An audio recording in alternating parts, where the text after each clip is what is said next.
Okay, everyone, welcome to our first LeanLaw Meetup. I'm Jonathon FIshman. I know most of you that are on the list here, and we appreciate you taking the time to, spend the hour with us. We're going to focus today on learning how to onboard, and this is going to be a theme. So I'm going to start today's conversation by kind of talking a little bit about the year ahead for LeanLaw, number one. Number two, I'm going to a few little announcements, and then number three, I want to show a few features that have just come online inside the product, just to give you a quick update on that. Then I'll spend the bulk of the time talking about what we, speak to the phases of onboarding a client on LeanLaw, and that kind of is a good segue into one of the first things that we want to talk about. So LeanLaw had a terrific 2020.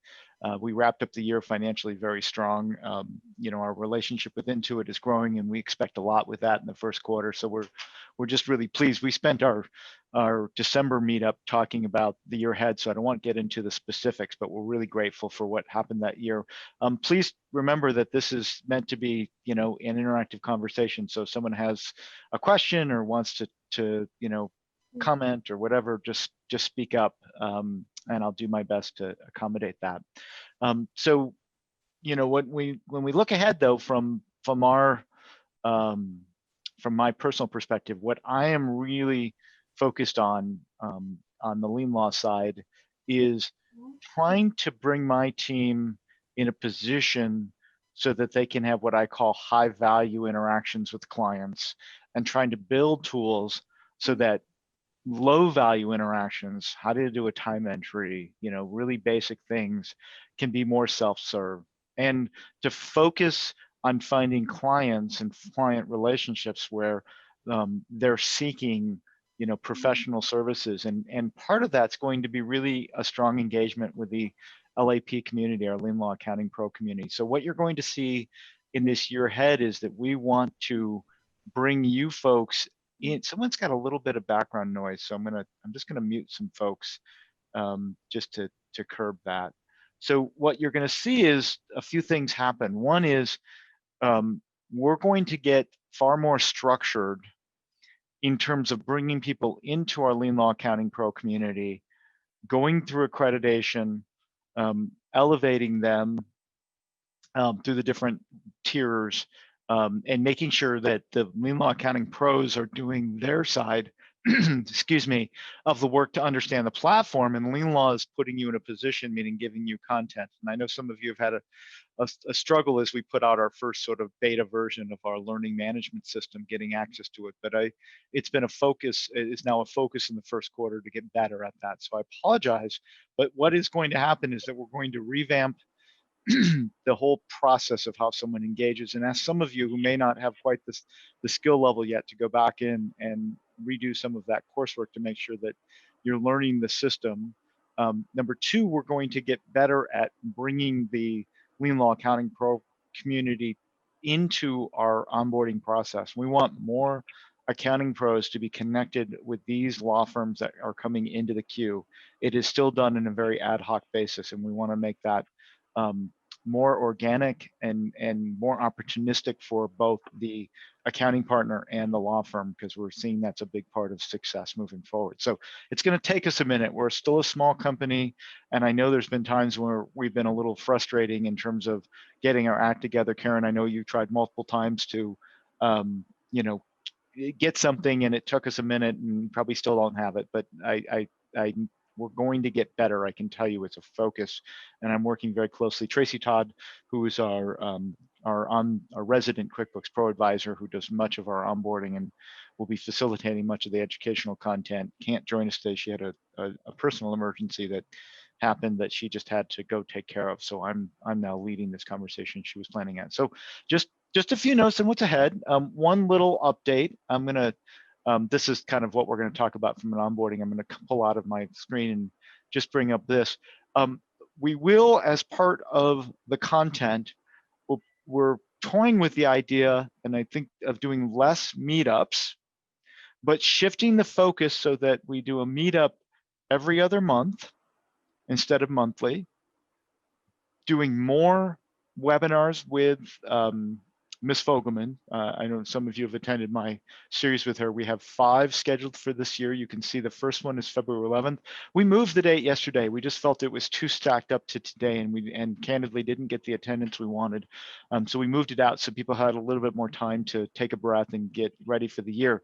And this all has a theme about, cleanup projects, and it's really about elevating tactics to elevate your accounting practice so that you can earn more money by doing less work. And I know that sounds utopic and idealistic, but when you talk about her packages, her onboarding, cleanup projects and how to price them, her CEO mindset, some of the tactics that she'll speak to, when you put all of those together in her series, you can really develop some great skills to elevate your business such that you, in that way, you're earning more and doing less. So I encourage everyone to attend these, or at least register, because even if you register, you'll get an opportunity to review it. The next one is February 11th, and it's the beginning of, as I said, of this multi-step, even though this one says 5-part series, it's really a 6-part series. And it's the last one, sort of the strategic for the following year.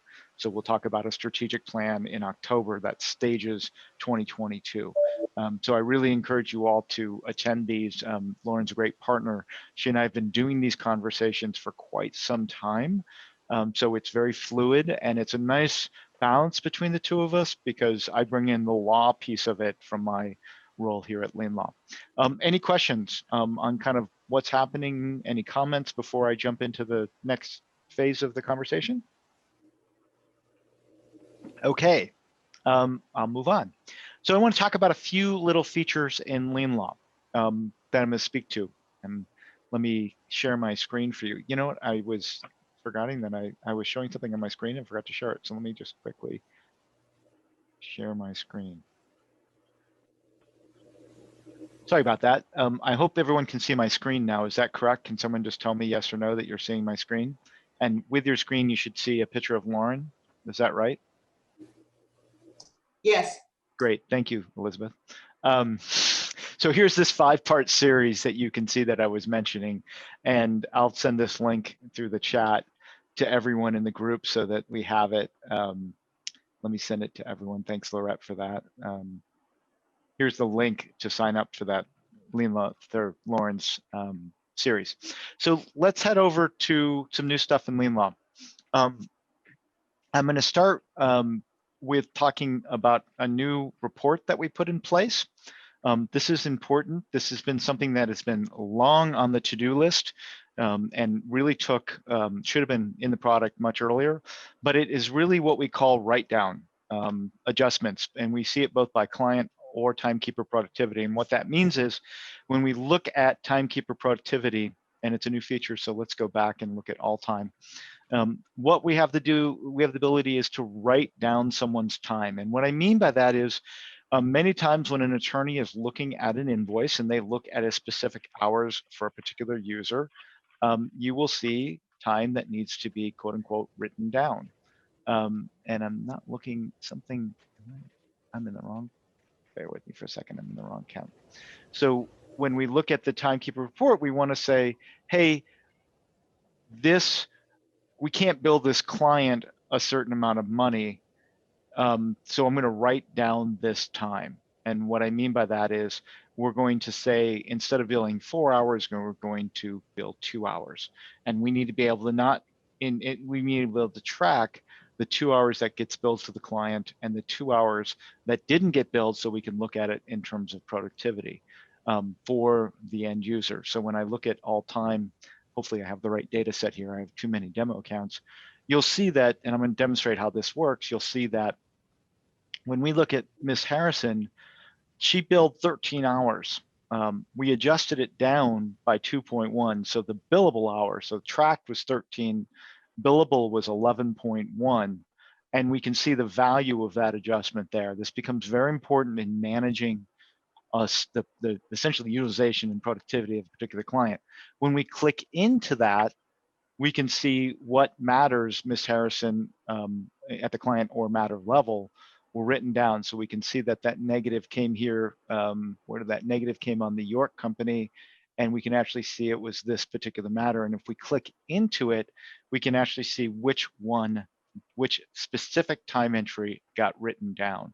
And we can see that at the user level and run, of course, macro reports for it, or use it at the client level. What I mean by client level is we can see at the client level, when we look at a certain period, I'm looking at all time, we can see that right down.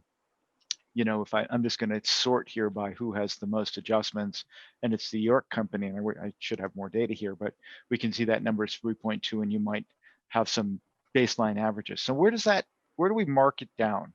So when we're in the billing of LeanLaw and we come into a specific draft and I open up a draft invoice, I can see here I've got 2.5 hours. I might have already written this one. Nope, I haven't.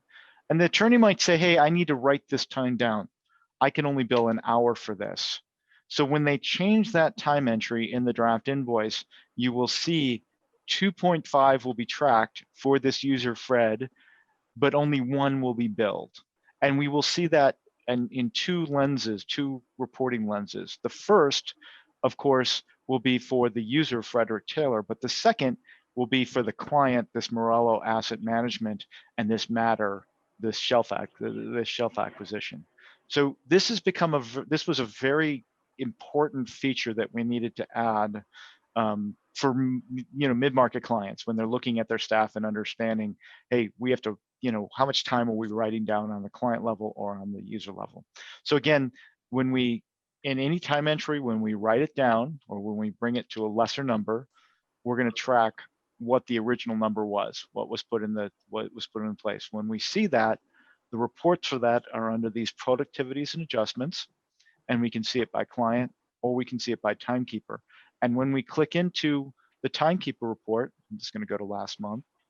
Let me just go to all time. Here, I'm just using a filter to look at more time. We can see it at the user level, and by clicking through things, meaning clicking from one level to the next, here's Courtney. We can see, where that time was written down. My internet's a little slow. It was, this matter, and I can see, which specific time entry here. These two time entries were written down. So I can get back at that granular level. I could print this, I could export it, I can get a sense if I had to talk to them. Any questions on this feature? Nope. Okay. I'm going to move on, and feel free to, if everyone's fairly muted, so if you want to text me, I've got the chat window open as well. Another feature that I want to talk about, which is in the beginning phases, is our Microsoft integration, and this is just being released. One of the sort of trends for 2021 for LeanLaw will be integrating into Microsoft, and we see that with Microsoft 365, and we see that in 3 phases. Phase 1 is time capture. If a user is working in Microsoft apps, Word, Excel, Outlook, Outlook with email, Outlook with time entries, or Teams, we want them to have the opportunity to track, moments that can be billed. We want to make it easy for them to tag things so that they can be billed later in LeanLaw. That's phase 1. Phase 2 will be looking at potentially using Microsoft BI and doing data visualizations on reporting within Microsoft. So we think, hey, if the users are in Microsoft 365, we like the idea of doing data visualization there. And sort of an addendum to that is also potentially tying into other practice management features within the Microsoft 365 ecosystem. If you create a client matter in LeanLaw, maybe that creates a Teams group in Microsoft 365. We haven't gotten into the details there, but we see opportunities there from practice management and data visualization. The last phase, which will take a while, is that Microsoft is tracking a tremendous amount of data points within their ecosystem of apps.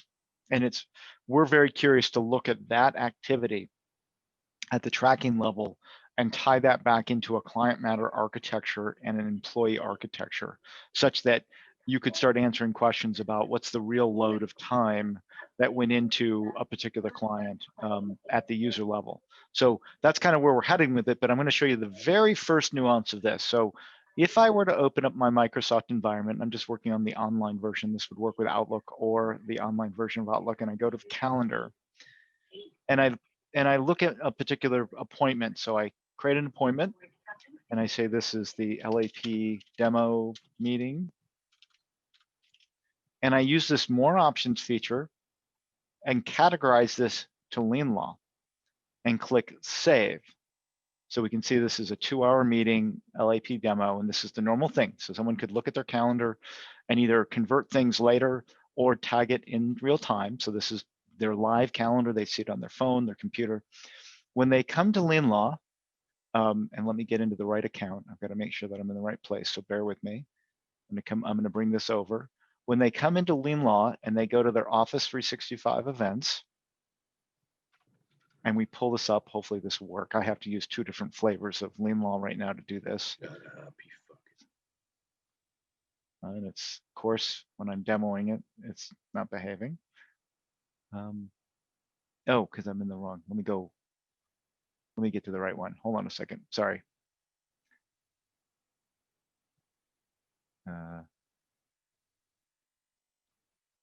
This is still in beta. So if I come in here to Office 365 events here, you'll see that there is that client tagged. So 11 to 1 today, the 13th, the subject line came over. When I click it, it turns into a time entry where I can then tag, oh, this was McKernan, it was an acquisition, this happened to have some leads activity. The subject line is there. I can put my time. Maybe it's not including the fixed fee and convert.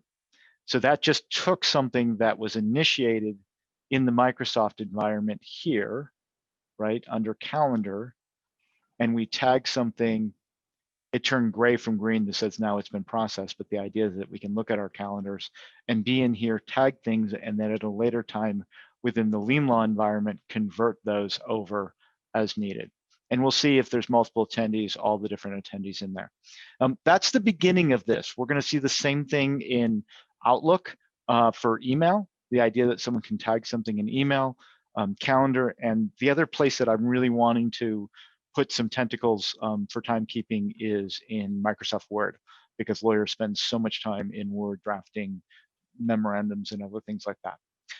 Any questions on that? And this is not for public yet. This will be launched officially in the first quarter. Any questions on that? Any comments? Okie dokie, quiet audience today. Maybe I should start unmuting people. So the last thing I want to talk about is custom form fields. So as some of you are familiar with, custom fields in QuickBooks Online Advanced has become a new feature. How many of the group have heard about custom form fields? Have anyone used them? Is the group familiar? Do I need to explain what they are? Little feedback in terms of everyone's. I'm familiar with them. Okay, that's one. Anyone else?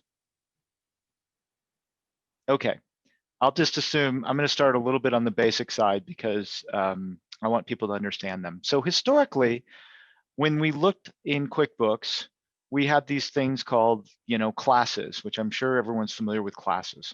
And classes were useful to organize information in a structure that wasn't on your chart of accounts.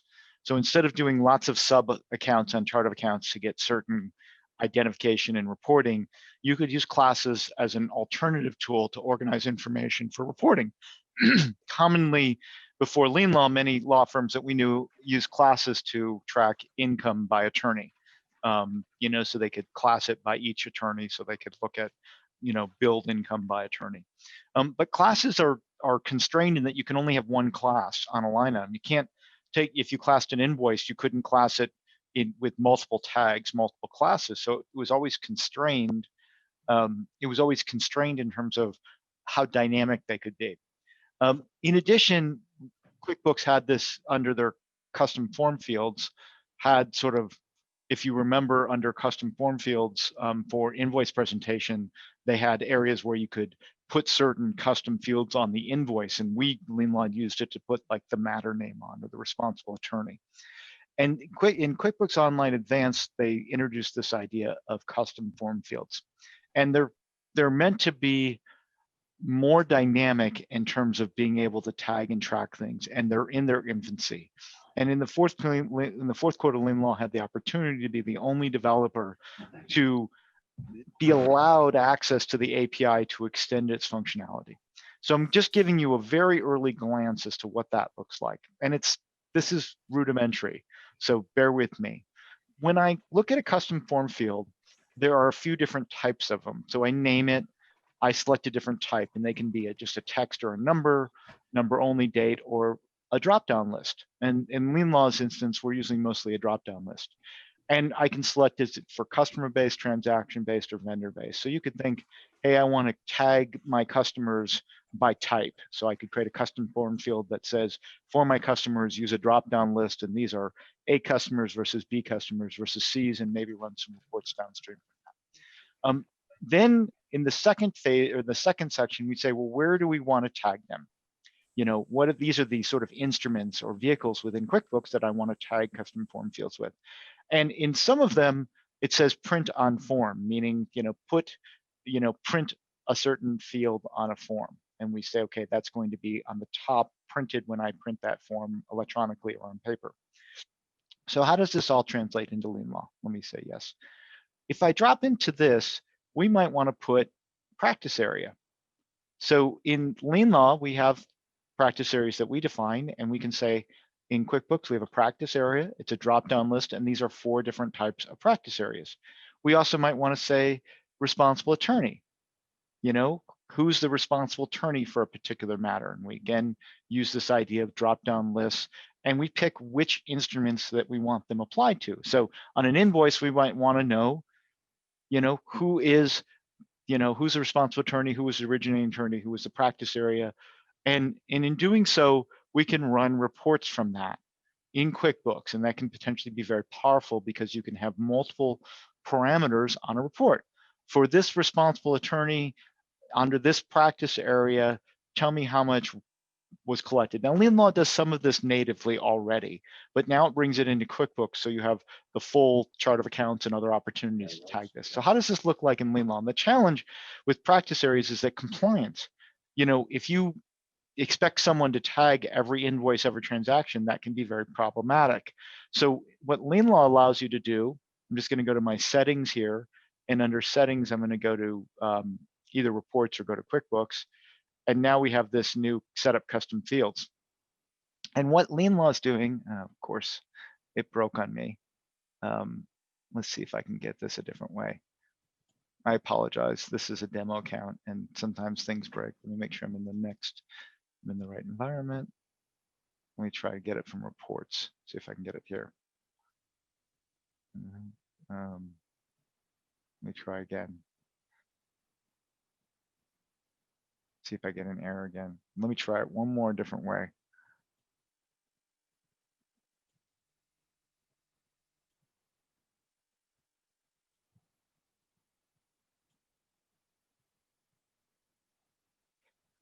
Okay, so I'm not sure why that failed, and I apologize. I'm not sure why that's failing, but the idea of the custom fields is that in LeanLaw,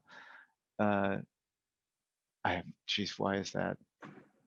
I apologize. With LeanLaw, what we do is we map this in, and I can follow up, and I'm sorry that I can't do this, but essentially we read that mapping. And so as you define who the users are and who is potentially a responsible user, LeanLaw will map up these different users into those custom fields within QuickBooks. Yeah, Karen, it's not my link. It's deeper than that, and I'm not going to be able to. I'm not going to be able to solve it. And I apologize. I've stumbled on trying to present this to everyone. But what I want the group to know is that the ability that custom form fields are important into it, because they want you to ensure, they want a more dynamic way to facilitate this. I think it's because I have the wrong. To make this work, I have to have very specific counts. Maybe I have to go to here. Let's go to here. Sorry about this, everyone. Let's go to here and see if I can pull it from here. Aha! I was in the wrong count. Sorry. Good. Okay. So when in LeanLaw, you can see we created that custom field in QuickBooks called responsible attorney, and it's a drop-down list. Well, LeanLaw then allows you to map in, oh, I've got Harvey, I've got Harvey, I've got Jessica, I've got Jessica. And this is this is unique to LeanLaw, that we can come in and set these fields. We've set a few parameters that we think are useful. In the next phase of this development, which should happen the first quarter, early second quarter, we're going to get even more dynamic, that if you create a custom one like location or something very specific like a drop-down list in QuickBooks, LeanLaw will read it and automatically create those values. Right now, it's a bit of manual work to put it in QuickBooks, put it in LeanLaw, but that's part because of how the API is structured. But the idea is that you don't have to do any work once this is set up, meaning if Louis Litt is the responsible attorney, on every place that we put Louis Litt, that we want that tracked on his invoice, and other things, expenses, whatever you deemed in QuickBooks that you wanted that custom form field to be on, LeanLaw will automatically place it. You don't have to manually use the dropdown for that. And that's where this becomes very powerful, is because it takes out the compliance piece, meaning people having to manually put that in and drop that down on the QuickBooks side. LeanLaw will automatically fill that field. Now, what we're still learning is what's the value of this in terms of real reporting. And to be very candid, that's what we're working on, is to understand it. So Intuit created a feature and asked LeanLaw to say, hey, can you wire it up? And truthfully, we're looking at what's the value of this. But this is moving forward. We'll see some activity in the first quarter as Intuit. We're now a premier partner of Intuit, and they'll begin to market their premier partners. So I think 5 of us: TSheets, Salesforce, LeanLaw, Bill.com, and one other that I'm forgetting. And as they begin to market these premier apps, this feature will be one of the things that we'll be showing off. So I just wanted to give you a taste of it between the QuickBooks Pro Advisors, or the QuickBooks custom form fields. The last thing that I want to show on the LeanLaw side, and let me get my act together and get back to the right account. And I'm not sure this will be operational. It was not working. Is that we added a feature so that when you create a fixed fee, and I can't show it, but oh yeah, we now have a revenue allocation button. That's been a very painful point in LeanLaw, that if you were, if 2 attorneys agreed to split a fixed fee, we couldn't split it between whether it's percentage or dollar amount. So now we have released this feature so that when we create a fixed fee for a user from a revenue allocation side, we can split that amongst 2 different people. So just wanted to share that with the group, that's there. You'll see this now. This should be released to the public in early February. If you need it earlier, it's under a feature flip, is what we call a feature flip. We can turn it on for a specific client as needed. So those are the highlights of some of the most recent tech. Any questions, comments from the group? Okay, let's go to our main body of presentation. I'm going to put away some of this demo and get my presentation back. Okay, so I want to talk a little bit about onboarding. And as I mentioned, on a monthly basis, we're going to be going and teaching LeanLaw accounting pros how to onboard onto LeanLaw, at least from our perspective, and of course learning from the group and you folks on how to onboard. And we're going to do that on a monthly basis, and Tracy's going to lead that. So that's going to be something that we bake into our process once a month, to have almost a group session to go through this for new folks coming into our community, but certainly it's there for anyone who's part of our community who has a question or wants to refresh. When I present onboarding to a client, and I think this goes beyond just LeanLaw, I think it's adopting any software, it's really 3 phases. And when I position it in these 3 phases, the recipient, that law firm, that client, has the context that they need to understand what needs to get done in each phase. So onboarding, I'm going to walk through these 3 phases right now. Onboarding phase 1 is all about setting up the app and migrating data, and it ends with a cutover date. So I always start it by saying, what's the cutover date? So if someone wanted to onboard to LeanLaw and that February 1st was the cutover date, I'd say phase 1 is from today until the cutover. The cutover means that we have to have certain things in place so that the law firm can, quote unquote, cut over, start using LeanLaw, start using the application. So what does that look like? And I'll get into the details, but it's fundamentally about setting up LeanLaw and data migration and staging the QuickBooks side, the accounting side, depending on where they are with QuickBooks. I call phase 2 the how-to phase. And it typically ends with the first invoicing. So we go through that first invoicing. It's that 30 days approximately, depending if it's February or December, but it's approximately 30 days where they're doing the how-to. On the staff level, the users that are entering time and whatnot, it's pretty rudimentary. How do I enter time? How do I navigate around? How do I get comfortable with the app? But it's from the operators, meaning the people who are actually doing the invoicing and billing and running the accounting system, it's a how-to. And much of it is sort of reframing what they were doing in their existing tool to LeanLaw and dealing with the, okay, this client came in and now I need to onboard them and I need to set them up in a certain way. And I call that the how-to phase. How do we do this? How do we do that? Phase 2 is also heavily rooted in finalizing the accounting side if we're doing an accounting migration. I'll get into that a little more specific. And then phase 3, I call that the mastery phase. And what I mean by that is within 90 days. So if you cut over in February, by Mayish, the new application, LeanLaw in this instance, should be institutionalized. If it is not institutionalized within 90 days, something is wrong. And typically what is wrong is they chose wrong, which is typically not the case. They didn't engage properly. So what I mean by that is they didn't engage, they didn't on their side learn QuickBooks, they didn't learn LeanLaw, they didn't commit to really diving in, and then they sort of stumble around not knowing what they're doing.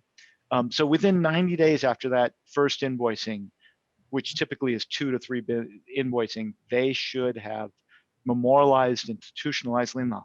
It's also when in this third phase where we see, features requested, and we deal with edge cases, clients that they hadn't thought about, but now this new client came in and they forgot to ask.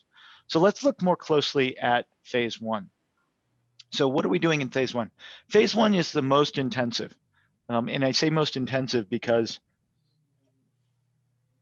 you have to get all of your ducks in a row. And there's really, I think it's mostly about data and data management. Setting up a LeanLaw program is not complicated. And most of you setting up a QuickBooks program is not complicated. It's the data, it's the nurturing of the data, the cleaning of the data. That's what really is the lion's work of a migration if there's data there. And so I want to show a little bit, I'm going to pull this up real quick. When we, and I noticed Linda just jumped on and she's kind of, she and Karen are sort of the queens of getting data and managing data on this. But when LeanLaw asks data migration, when we pull it out of an existing system, this is the general template that we ask you to adhere to. And it's pretty straightforward. And you don't need to use every cell, right? If there's no, title, we don't need to put a title in.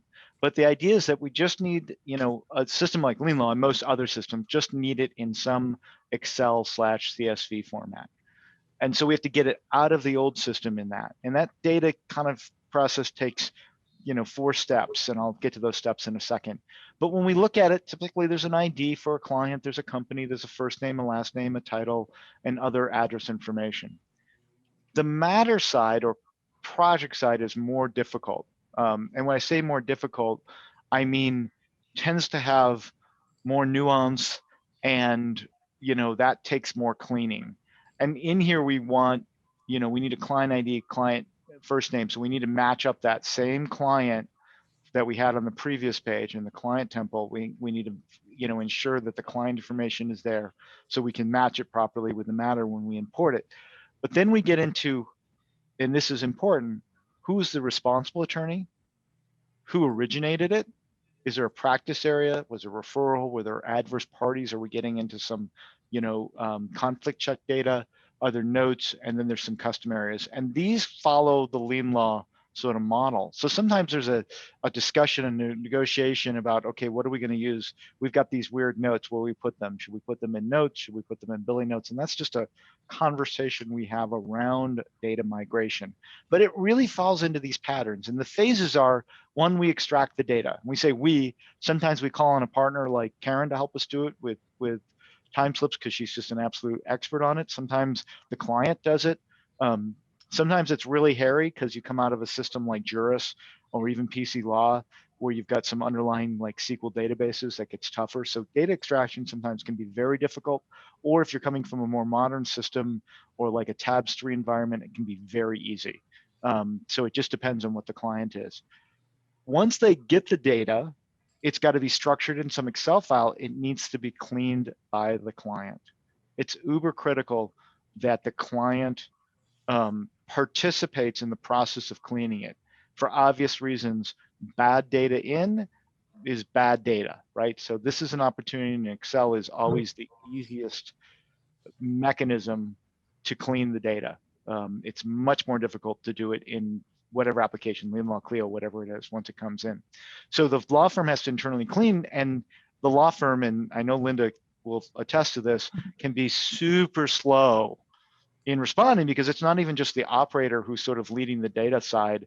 It's they've got to get all the attorneys to look at it. And I don't know if there's any magical techniques to do that, but other than you guys got a cutover date, and if we don't get the data, there's a penalty, right? Penalty meaning we're not going to meet the cutover date. And I had to say that to clients, listen, if I don't get it by this date, we're slipping. And and you have to get it to me. And we had a small firm in the Midwest slip a month because they just couldn't get their attorneys to review the data in December. We do, Jonathan, we do a retainer version of a contract. So if they're really slow, they have to pay us another big chunk of money for a retainer. So that gives them incentive. If they don't want to pay another month, they need to get the data in. And we give them a cutoff date now too, because we were putting pressure on you guys to get all the names in. They would hold off and drag their heels. And then 2 days before they want to start using LeanLaw, they're like, here's your list. And it's not possible to get it in that fast. So we kind of have to put a lot of things in writing, document. Yeah, and I think that's important, and we've all gotten better at that as we've onboarded more clients. But someone kind of has this expectation that shouldn't LeanLaw just have auto importing, and the truth is, it is super hard to do an auto importer. It is easily messed up, and this is somewhat sophisticated. So we actually have real people look at the data. So once we get the data, we import it, which means I have an engineer that actually is running scripts and looking at the data. Tracy, and now we have another person, Chris Richards, is looking at the data on the LeanLaw side, and there tends to be a back and forth between the client or the LeanLaw accounting pro like Linda or Karen or someone like that. And we're saying, hey, this doesn't match up, and you guys got to change this. Is it a matter-based accounting? Is it not? So there is a back and forth once you get a clean sheet between LeanLaw and the client, and we do that because we want the data to come in right. If it comes in wrong, there's a Yiddish word called mishigas. It's a mess. It is a pain in the what. And LeanLaw does put hooks in, and we've had to do this, that we basically, we say, okay, we have a hook in so we can wipe everything out if we make a really bad mistake and start again. So we do have some safeguards in that if someone made a mistake or they need to do an iterative data import, we can do that as well off of matter IDs and things of that nature. But the phase 1 is to extract it. Phase 2 is for the team to clean it. Phase 3 is for the back and forth between LeanLaw and the client to make sure it's formatted and structured and we understand what the instructions are. Phase 4 is to import it. And then phase 5, and this is super critical, the client needs to validate it. And you really want them to thoroughly validate it. And the best example I can give you was, I had a client that asked me to do a Clio import. And I was really early in the day, and I said, okay, and I helped him. I've literally just hacked into his Clio account. I hacked, meaning he offered me, but we hadn't done it. I mean, this was like 2016, 2017. And I exported the data, and then, almost like 2.5 months later, he sends me an email in a frantic saying, all my work in progress, my WIP, all my time entries, my historical time entries weren't there. He told me this, 8 weeks after, and I'm panicked because it was almost, $15,000, $20,000 worth of work for him. Fortunately, Clio kept his data for 90 days. So I was able to go back to Clio. And what I realized is I didn't know I was supposed to export his WIP data. I just got his client matter data, but he never looked, and it wasn't a good communication between the two of us. And we've just gotten better. That was just our naivete in the early days. So really understanding this process and making sure the client thoroughly vets their data on the backside is really critical. Now, there's 3 different data points that we import. Number one is the client matter data, what I'm showing you right here. The second is what I just referred to as the work in progress. And typically that happens in what I'm going to call phase 2. After we complete phase 1, they're using it, they bill the previous month. So in my example, cutover is February. In early February, they're billing January time. Any unbilled time and expenses, we call that WIP, work in progress, gets extracted from the old system and imported into LeanLaw, so that when they bill February time in March, they can say, hey, here's this time. That's also the case for contingent matters. It's really important to understand this with contingent. Contingent meaning there is a case, the lawyer's fee is a settlement of is a derivative of the settlement. Well, they carry lots of expenses, and it could be years and years of expenses. So when you're onboarding a contingent matter, you're going to be loading in a bunch of historical expenses, because at some point when they settle, they need to be reimbursed for those expenses. So that's really important to pay attention to that with the contingent matter. But many times it's just time entries and expenses, and it's not rocket science. The last import that we do is typically, and I like to do this after their first invoicing, is a conflict check data. So that just brings in old conflict check data. Who is the other party? Who are other principals? And we bring that into LeanLaw. And I do it after, because many times those are matters that are archived immediately, and they're just in the underbellies of the database to be pulled if someone does a conflict check, right? So we don't want them to be active matters. We don't want to cloud them with what needs to be imported to do current time entries. We want it to be a secondary import after we know all the billing is working. So those are the 3 imports: the initial client matter billing, the second is the WIP, and the final is the conflict check. And LeanLaw charges $250. Sometimes we bundle it, but we typically charge $250 per import, which I think is fair. I don't think it's cheap, and I don't think it's expensive given some of the work we have to do. I think sometimes it's very inexpensive given how much work we have to do to help them get there. So that's the data side. And that's, I think, one of the most important things in phase 1 is really aligning. Now on the QuickBooks side, and I don't want to spend a ton of time in the QuickBooks because that's not the context of this, but it is important that there is an alignment between, and again, we're talking about phase 1, but there's an alignment between you, the accounting partner, us and LeanLaw, this cutover date with the team. And it creates a lot of tension for the law firm, because they have to, I always use this expression, fly the plane and change the engines at the same time, because they can't stop doing what they're doing. And so Linda and I have had this where they're like, hey, and Linda's like, nope, they can't go in, they can't, no, they're not. And she really puts her foot down and says, hey, we're building this file. We're bringing data over, and we're building this file meticulously based on the financial conversations she's had with the management of the law firm, understanding LeanLaw that she does in an intimate way, knowing what reports they want to get out of it, knowing what that, and she's building that file. What happens in phase 1 is that she's planning all of the QuickBooks setup. I keep saying she because I'm now seeing her. She popped into the meeting, and I'm looking at her, and I know we've done this so many times. I'm like, I know what she's doing. But she is working with the law firm, helping them to build that QuickBooks file. And this is the secret sauce. The QuickBooks file does not need to be complete until the end of phase 2. This is many times law firms get hung up on this. The QuickBooks file does not need to be perfect and running and operational when the cutover happens at the end of phase 1, because they're typically not billing for another 30 days after the cutover. So the law firm using LeanLaw is ahead of the QuickBooks setup. It tends to trail, and there's a few reasons for that. So that's a key thing. And then, a big part of the final phase of this final sort of task in phase 1 is the actual LeanLaw setup.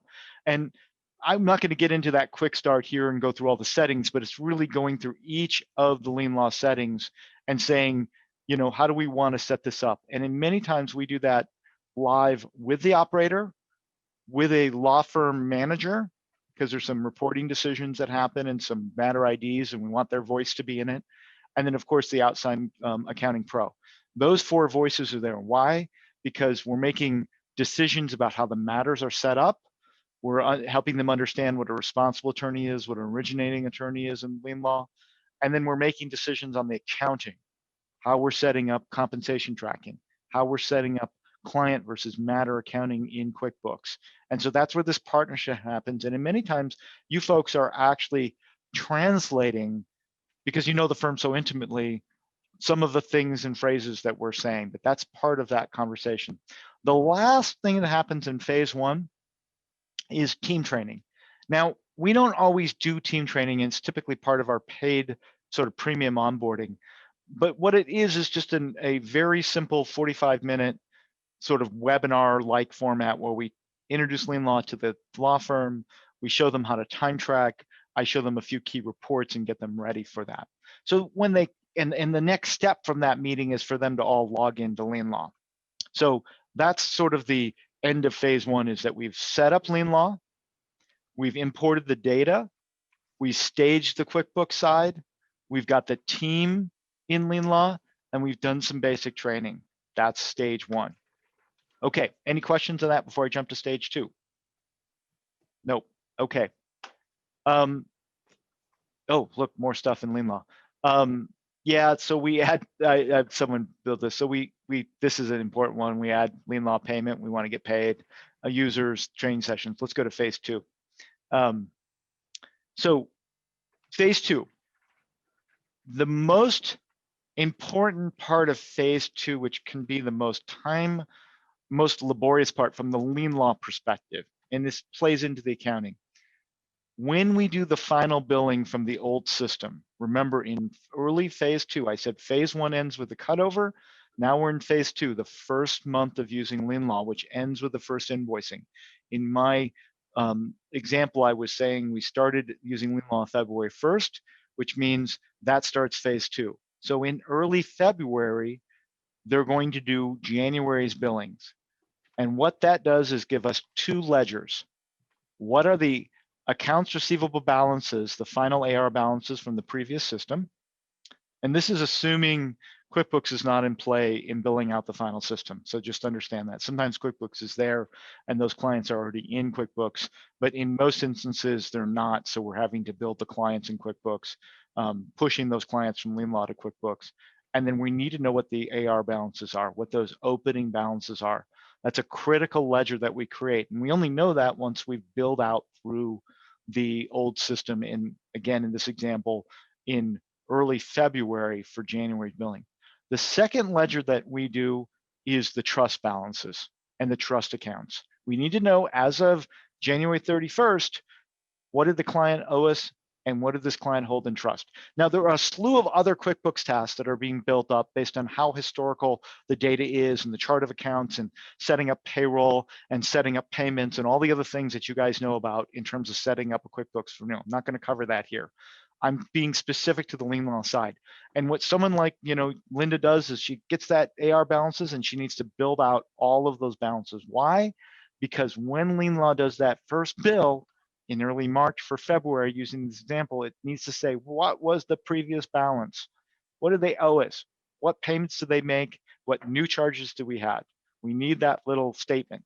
And we only get that by producing opening balances or AR balances in lien law and put them into QuickBooks.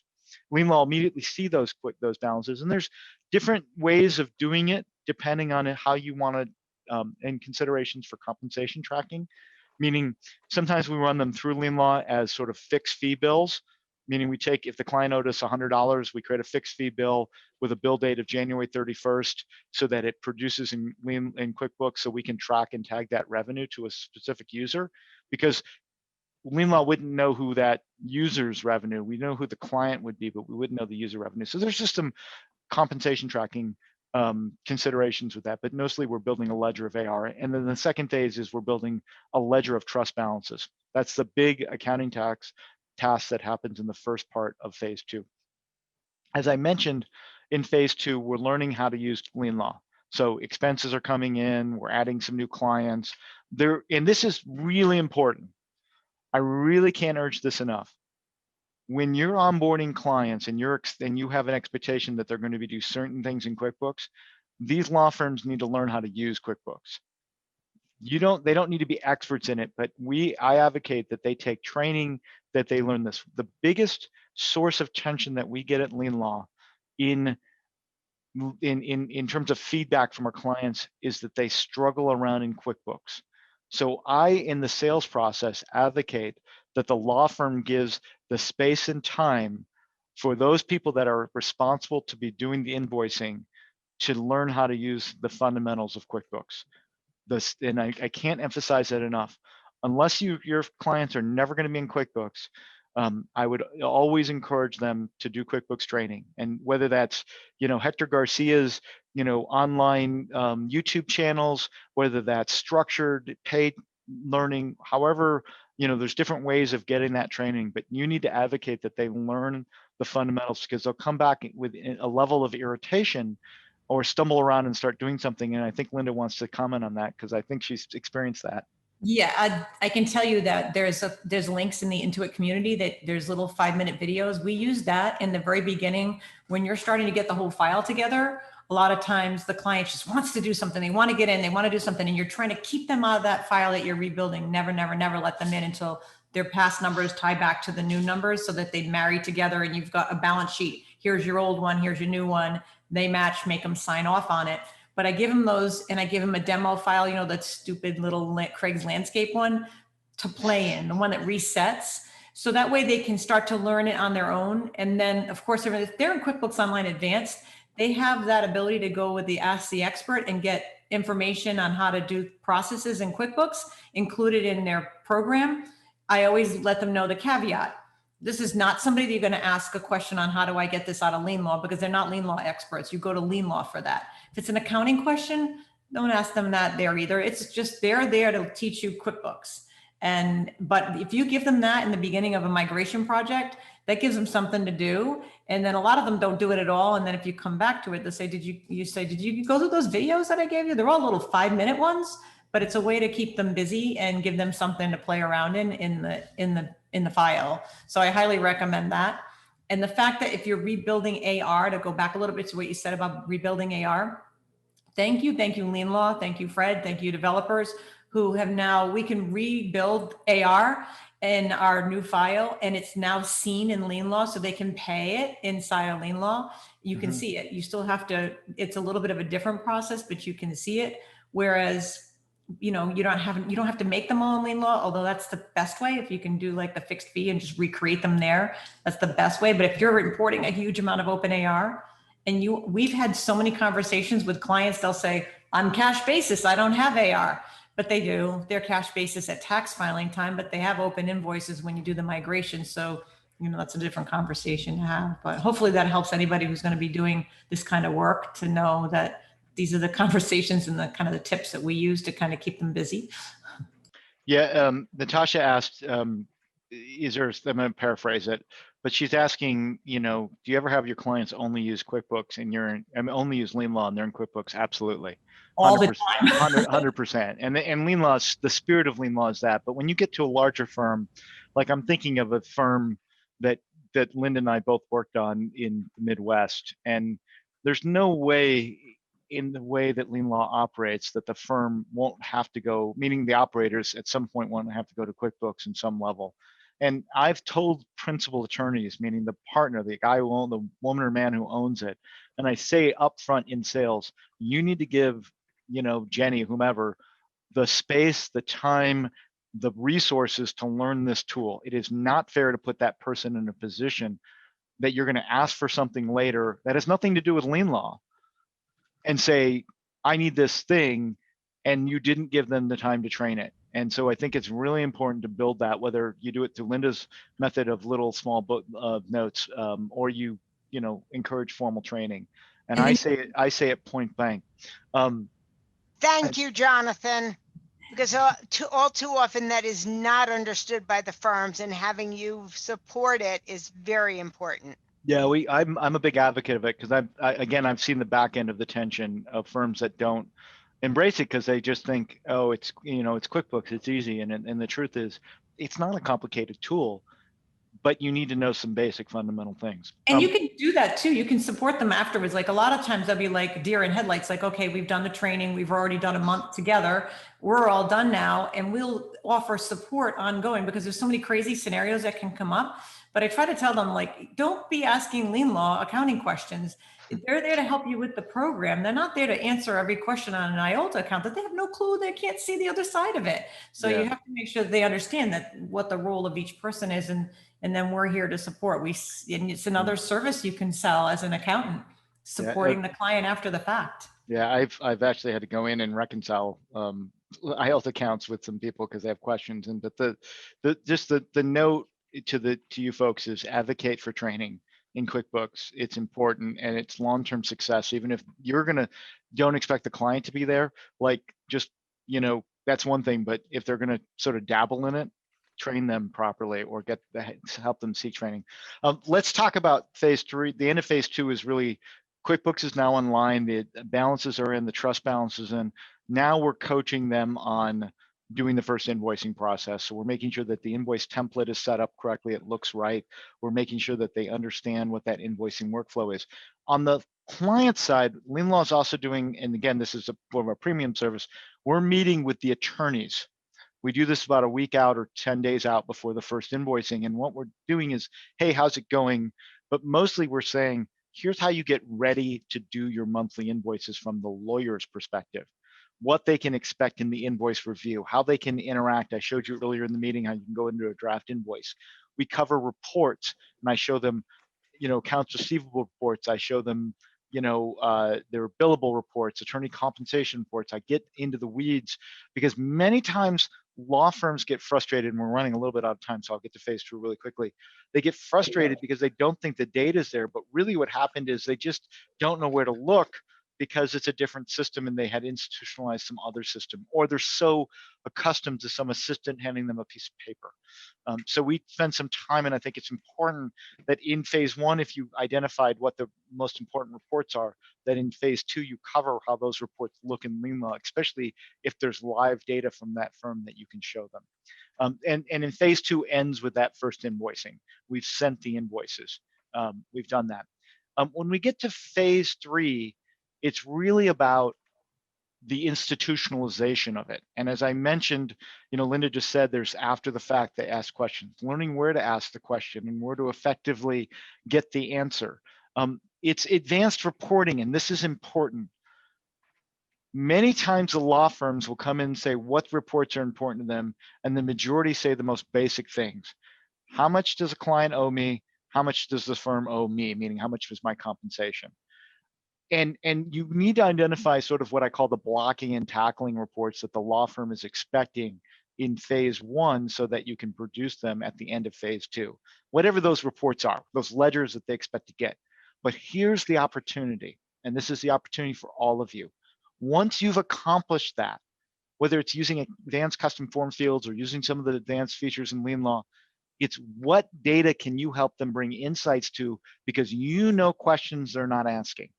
Data from other clients and other accounting that are not being asked. And in phase 3, you have the opportunity to begin to say, hey, if we do this custom form field in QuickBooks, or we do this type of classing in QuickBooks, or we take this LeanLaw report, we can look at client productivity, or we can look at this data point, and we can look at your revenue by origination in this location, whatever it may be.